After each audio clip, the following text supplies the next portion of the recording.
Halo Sobat RBI, berjumpa kembali dengan RBI TV. Kali ini, tim Restu Bumi Indonesia akan meliput tempat ibadah umat Hindu yaitu pura.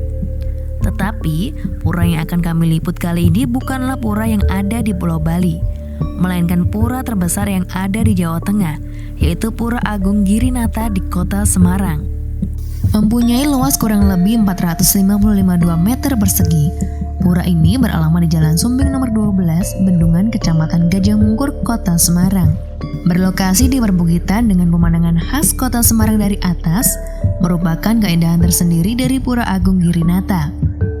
Jadi tidak heran Sobat RBI, jika sekarang ini Pura Agung Girinata selain menjadi tempat suci ibadah umat Hindu di Semarang, pura ini juga menjadi salah satu wisata religi yang menarik untuk dikunjungi.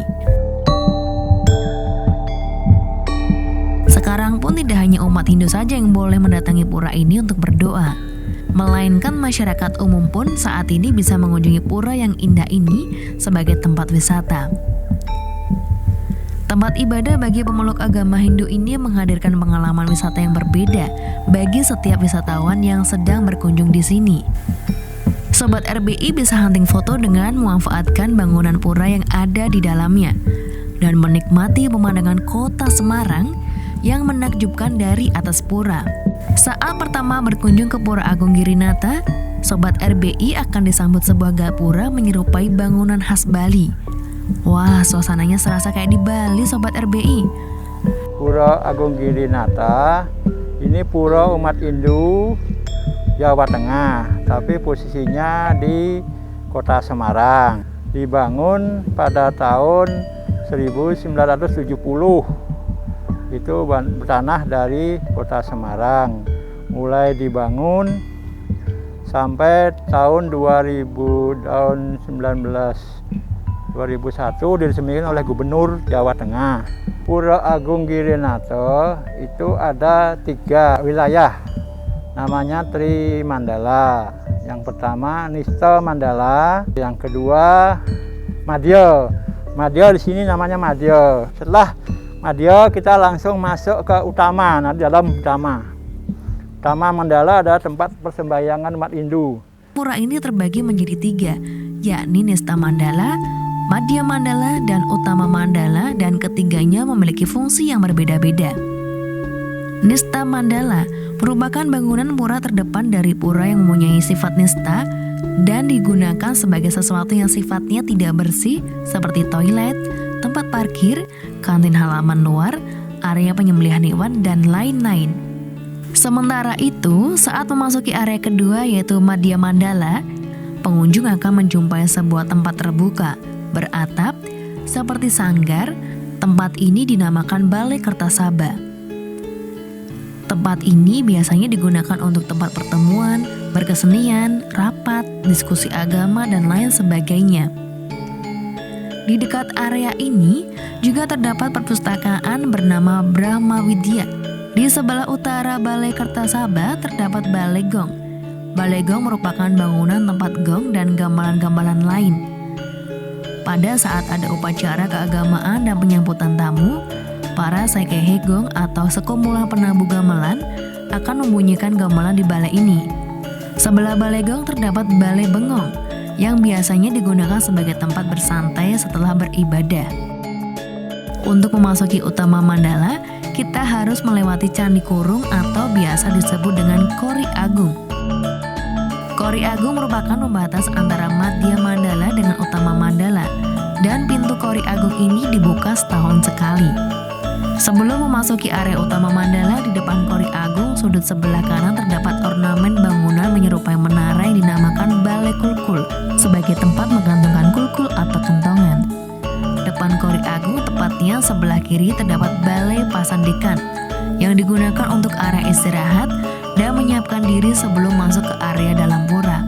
Sedangkan sebelah kanan ada Balai Pinandita untuk tempat istirahat dan persiapan para pendeta Hindu sebelum memimpin sembahyang. Area ketiga di pura ini adalah Utama Mandala. Di pura, Utama Mandala merupakan tempat paling disucikan dan digunakan untuk area beribadah umat Hindu. Tetapi, sebelum memasuki Utama Mandala, pengunjung diharuskan melepas alas kaki dan memakai selendang atau senteng yang memiliki makna sebagai pengikat niat buruk dalam jiwa manusia supaya niat buruk tidak timbul dan membuat kegaduhan. Utama Mandala itu adalah tempat umat Hindu melaksanakan persembahyangan bersama. Kita menghadap ke timur, di sini tempatnya persembahyangan. Di Utama Mandala terdapat ada Balai Powedan. Balai Powedan itu fungsinya untuk para Pinandita memimpin jalannya upacara. Itu Balai Pinandita yang tempatnya untuk memimpin umatnya melaksanakan persembahyangan bersama. Nah itu ada namanya Gedong Simpen. Gedong Simpen itu fungsinya untuk menyimpan alat-alat persembahyangan seperti payung atau tedung kalau bahasa Balinya, terus umbul-umbul kalau bahasa Balinya lontek, tempat pretimo yang ada di Pura Agung Girinata ini disimpan di Gedong Simpen. Setelah itu kita menginjak Balai Ringgit. Balai Ringgit itu adalah fungsinya untuk melaksanakan kegiatan pembuatan sesajen. Seperti kalau membuat canang sari itu dibuat ringgit dibuat sehias mungkin untuk hiasan untuk persembahyangan bersama. Ini tempatnya Balai Ringgit. Kita bersama-sama membuat sesajen nanti akan yang dipersembahkan kepada Ida Sang Hyang Widi. Setelah itu ada namanya Taman Sari. Di sini Taman Sari fungsinya adalah untuk ada taman, ada telaga. Itu fungsinya adalah untuk kita mensucikan para dewa. Itu istilahnya kalau kita mandi, disucikan dia, siram. Kalau bahasa ini siram. Setelah itu beliau setelah siram langsung ke balai namanya Penglurah. Itu kita dirapikan. Ini Penglurah itu tempatnya para pretimo yang ada di Pura Agung itu dititipkan di sana, dilinggihkan di sana. Dilinggihkan di sana untuk menyiapkan persembahyangan. Setelah itu ke Padmasana. Ini Padmasana namanya. Ada tempat istananya Tuhan Yang Maha Esa. Itu Ida Sang Hyang Widi melinggih. Diistanakan di sana beliaunya. Adanya Padmasana itu tempat linggihan. Beliaunya berduduk situ. Kita nanti sebelum melaksanakan dipimpin Pinandita, beliaunya dilinggihkan dulu, didudukkan dulu, namanya Padmasana. Setelah itu yang ujung namanya Balai Penglurah. Itu adalah yang menjaga lingkungan di sini. Tempatnya kecil tapi beliaunya berisana-sana menjaga lingkungan ini. Ada yang berbuat jahat, kita dikawal oleh Balai Penglurah namanya itu. Itu yang saya sampaikan. Inilah tempat utama Mandala, isinya yang ada di Pura Agung Girinata.